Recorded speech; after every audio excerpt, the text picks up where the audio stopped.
Omer Déborah, chapitre 5, sixième partie. Nous sommes le 24e jour du mois. Chers amis, Hashem Alechem Tihyou, Leorechem Tovim Meshanim Naim, Yazrenu Beshem Adonai Osei Shamayim Vaaretz. Shishit, et c'est Kahim Amet, le sixième, le vivant qui s'occupe du mort. Vedavar Ze, et Er Ityahes Le Ma'ala Kashemeot. Concevoir en quoi cette activité s'adapte au monde du haut est une grande difficulté. Ki hu sod asefirot she'em mit'allemot ou mistalleqot el nartikan lemala. Car la mort est le secret des sphirotes qui se dérobent et se dissimulent à l'intérieur de leur écrin d'en haut. Kama tzarich letaqnam ulalhitzam mikol halaat avon ulalbisham levanim livune asphirot beor maaseh atov. Donc il nous dit ici que dans l'activité de faire la toilette des décès, des gens qui sont morts, combien il est nécessaire de les restaurer, de les astiquer, de toute trace de péché, de les revêtir de vêtements blancs, la purification des sphirotes dans la lumière des actes de bien, et l'élévation par le secret de l'unicité.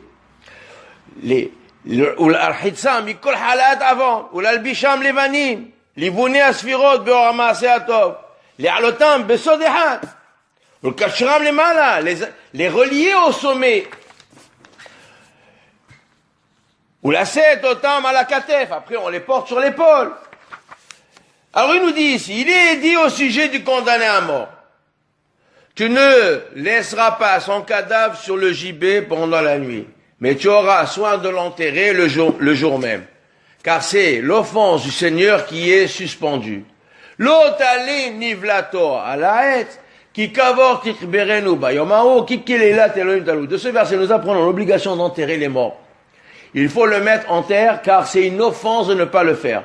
Le respect que l'on doit aux morts vient du fait que le corps a été porteur de l'âme.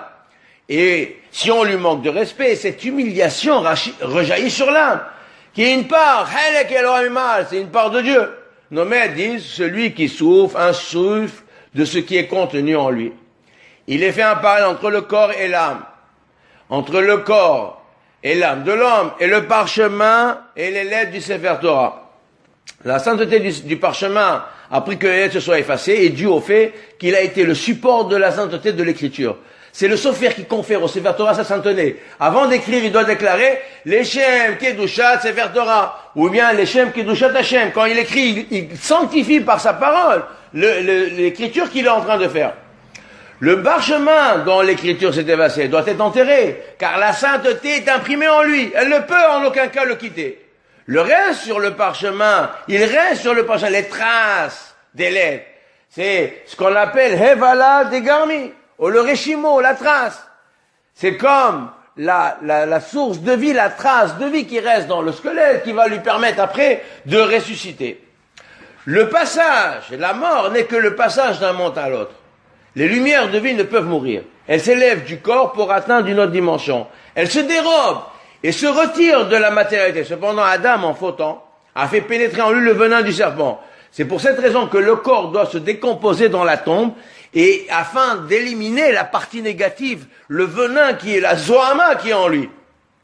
À la fin des temps, avant la résurrection, il est dit que le monde matériel lui-même sera détruit et sera reconstruit de telle sorte que la Zohama, le mal, disparaîtra complètement. Alors il dit, on lave le corps, la purification du corps est à l'image de celle de l'âme. Le corps n'est que l'enveloppe de la Neshama. Les misvot sont là, les misvot comme les transgressions, ils font des traces. La Avera fait une tâche, la mitzvah fait une trace positive. En lavant le corps et en le purifiant, c'est l'âme aussi qui est ainsi restaurée. L'épaule relie le buste à la tête. Donc on porte le mort sur l'épaule. L'épaule relie le buste à la tête. Elle fait le lien entre les 3 sphirotes de l'intellect aux 7 sphirotes du corps. La structure spirituelle de l'homme est composé essentiellement de 3 éléments. Le nefesh, l'âme primaire ou bestiale, qui est assimilée au corps. Le roi, souffle de vie, qui qualifie l'homme et lui confère la force de parole. La neshama, qui est l'âme supérieure, Le nefesh est assimilé au corps, il se place au niveau du foie, il irrigue le corps par le sang. Il est dit, tu ne consommeras pas de sang, car le sang c'est la vie. Le roi, il est au niveau du cœur, c'est l'expression de la dimension humaine. C'est-à-dire, c'est l'expression des sentiments, des sensations, des émotions. Le sens du travail en ce monde est de purifier le corps de toutes ces tendances qui le tirent vers les plaisirs de la matérialité. Le but de l'accomplissement de la Torah et des mitzvot est d'élever le nefesh au niveau du roi, de les unir, afin qu'ils atteignent ensemble les niveaux supérieurs qui sont au-dessus du corps. Il ne faut pas haïr non plus son corps. Son corps est là comme étant l'outil par lequel je vais pouvoir m'élever. Donc, canaliser. On ne veut pas détruire le Yetzirah, on veut le canaliser, l'utiliser pour faire des mitzvot. Les actes des hommes sont essentiellement des traces, font les traces dans le nefesh. Les fautes, ils laissent leurs tâches. C'est à son niveau que se passe la réparation et l'expiation des transgressions. Alors quand on agit on s'occupe des défunts, on fait la toilette des morts. Donc on a une kavana, qui est d'élever de faire une action sur les âmes. Donc il concentrera ses pensées dans le secret de l'enterrement, car le verset dit, et il l'enterrera dans la vallée, comme il y a marqué, Vaikvor oto bagay. Vechaven besod akebura pasuk, Vaikvor oto bagay. Et on traduit, Betlesar Gai, valeur numérique 13. Betlesar Mechilil de la Hamé. C'est-à-dire, on va utiliser les 13 attributs de clémence qui vont jaillir de la couronne par des différents aspects. Shem Novot Beketer Ben Himotav Aponot les Mata. Et ils vont illuminer en bas. Les Rahem Batartonim pour avoir pitié de ceux qui sont en bas. C'est de là-bas que celui qui est enterré, le mort, il va monter dans le Eden, vers les hauteurs, vers la Eden Aelion. Chochma chez Baketer. Et il nous dit le Rav, il faut beaucoup de concentration et de sérénité d'esprit pour arriver à appliquer ce principe-là. Chez Vérite, Achnasat kala la chuppah. Au basé nichlalim kol tzorkei hayahud. La septième, faire entrer l'épouse sous le deuil nuptial. Et tous les besoins de l'unicité sont inclus. Chez kol atfilot, ve'yehudim, en tzod achnasat kala la chuppah. Toutes les prières, toutes les unifications des pensées, des kavanot qu'on fait pour unir les noms, etc., correspondent au secret d'amener l'épouse sous le deuil nuptial. Et l'essence de cette unicité se réalise essentiellement par le secret de la prière et de par les degrés qu'elle gravit. Chez Kol Atfilot ve'yehudim em sod achnasat kala la chuppah. Ve'ikara besod atfila. C'est le secret de la prière. Bekara madrigot, zu acharzu. Korbanot. Une madriga après une madriga. Korbanot, on fait les korbanot, c'est Olam Asiya. Quand on finit, on fait Kaddish et on monte sur Olam Asiya, on le monte au niveau des Zmirot. C'est un niveau supérieur. Après, ça monte au niveau du Kriyat Shema, et après, ce que Kriyat Shema qui appelait Tfila, mais Yushab, je sais pas Kriyat Shema, ou Berkotea, et les brachot, ve'ahakar Tfilat Amida, mais Oumad, Ushar Tikkunim Abayim Achareim, et tous les Tikkunim qu'on va obtenir après ça. Akol, tout cela n'est Akol, Gemilut, Hesed, et la Hatan ve'akala, les Fakiach, al Tzorkehem, Betikkuné Azivu. Tout cela, et ne sont que les arrangements et les hasadim que l'on fait de la bienveillance en faveur du marié et de son épouse. On veille à tous leurs besoins et aux conditions de leur union, de parfaire l'union. C'est le secret de la tfila. Donc, ne croyons pas que la relation de la tfila, c'est la relation. C'est ça, c'est rentrer le hatan et la kala sur la chuppah, c'est faire la tfila tous les jours. Chez Minit, nous allons voir la dernière des midot. Chez Minit, la huitième, établir la concorde entre un homme et son prochain. Ava'at shalom ben adam lahavero. Qui c'est l'homme lahavero? Shem atiferet vayesol. Ils correspondent au tiferet et au fondement. לפעמים יתרחקו זה מזה וצריך להשלימם ולתקנם שיהיו שווים ונקשרים. Car parfois ils s'éloignent l'un de l'autre. Et il est nécessaire de les parfaire, de les rajuster, de les ajuster afin qu'ils soient au même niveau. Alors, vous aimez, sarir l'ashlima, multaqenam, shiyu shavim, benikcharim, yahad vehiba. Et qu'ils soient liés entre eux, par l'amour et l'amitié. Qui s'aiment. Ceci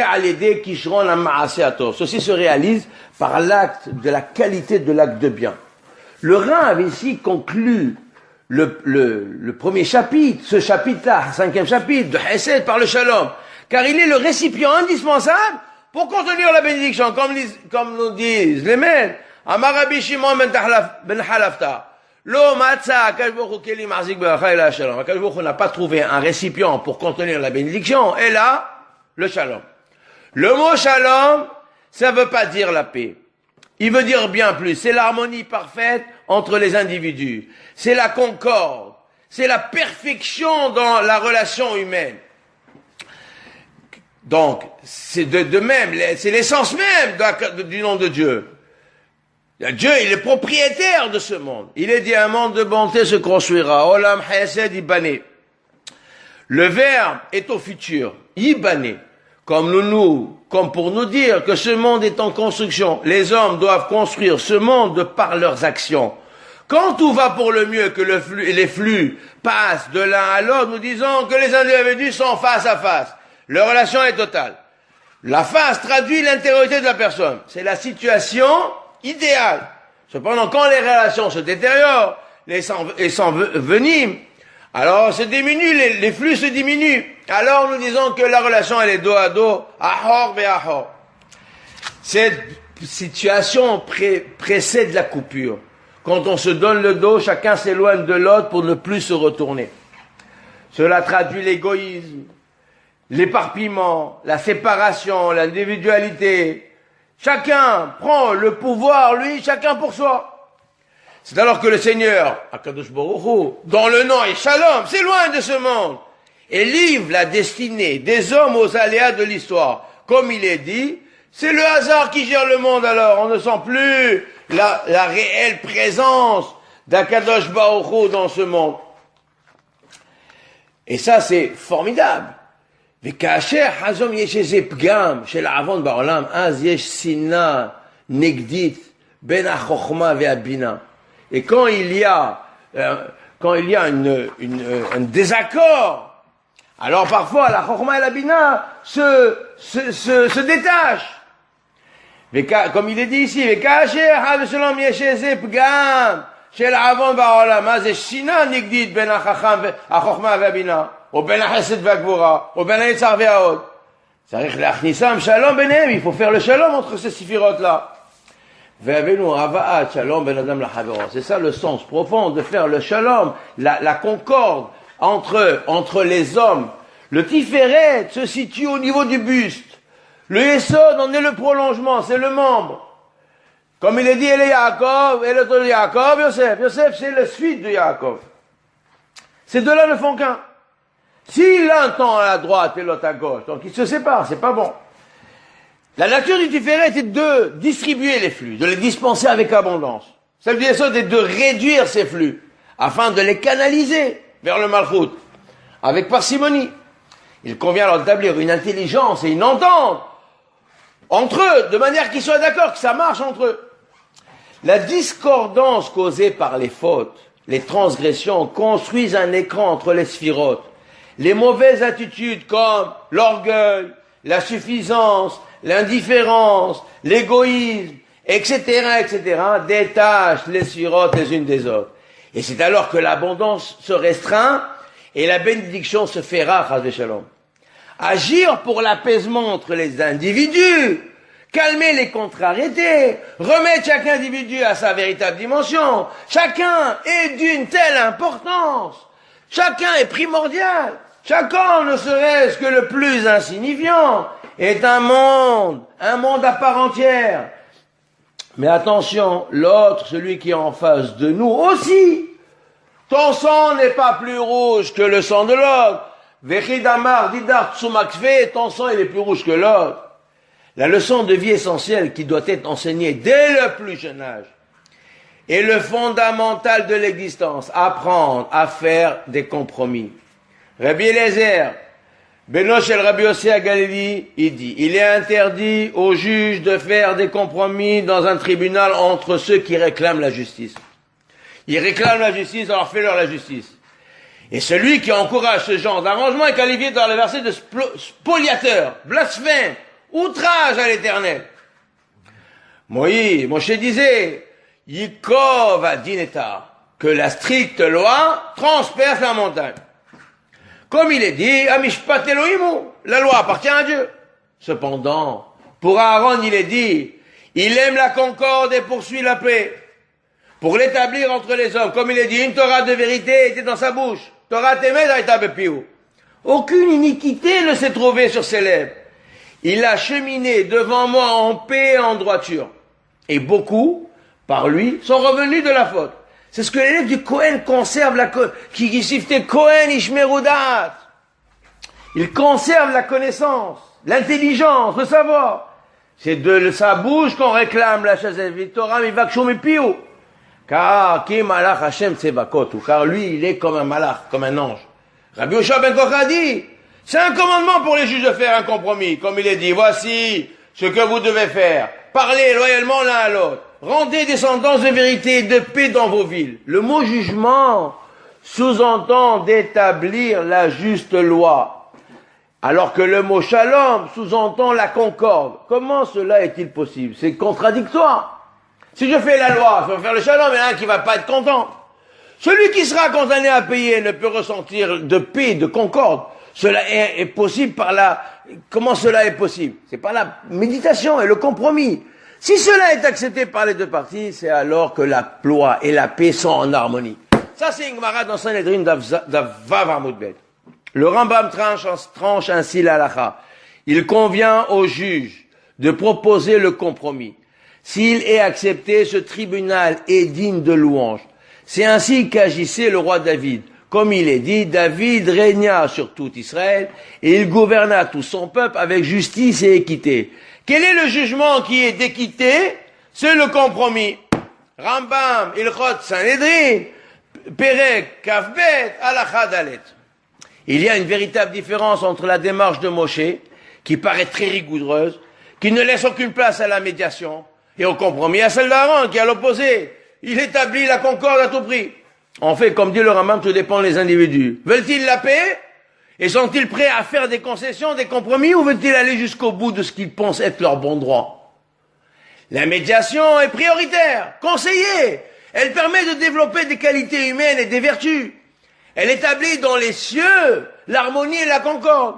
Le bon droit, l'inflexibilité, la rigueur de la loi carrée, avec des angles droits, n'est pas conseillée. Il faut apprendre à arrondir les angles, afin que la vie soit paisible et possible.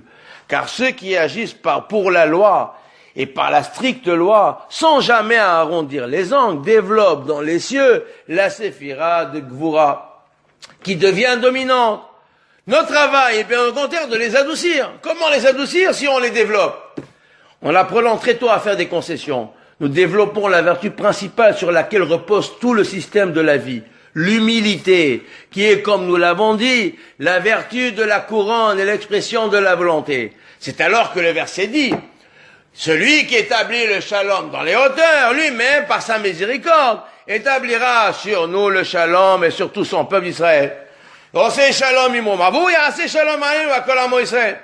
C'est marqué aussi, shalom, shalom, la rachok ve la karov, amar Hashem. Et je te guérirai, dit Akadosh Baruch Hu. Boreniv Svatayim, shalom, shalom, la rachok la karov, amar Hashem, urfatim. Je te guéris. Je te guéris de quoi? Je te guéris de tous les maux. C'est-à-dire que tous les manques. Quand on est agressif, c'est parce qu'on a un manque. On se sent spolié, on se sent rejeté, on se sent être le dindon de la farce. Et ça, quand je suis guéri, je me sens bien, serein. J'ai fait des concessions, mais j'ai plaisir à les faire. Alors le shalom réside. Baruch Adonai Le'olam. Amen.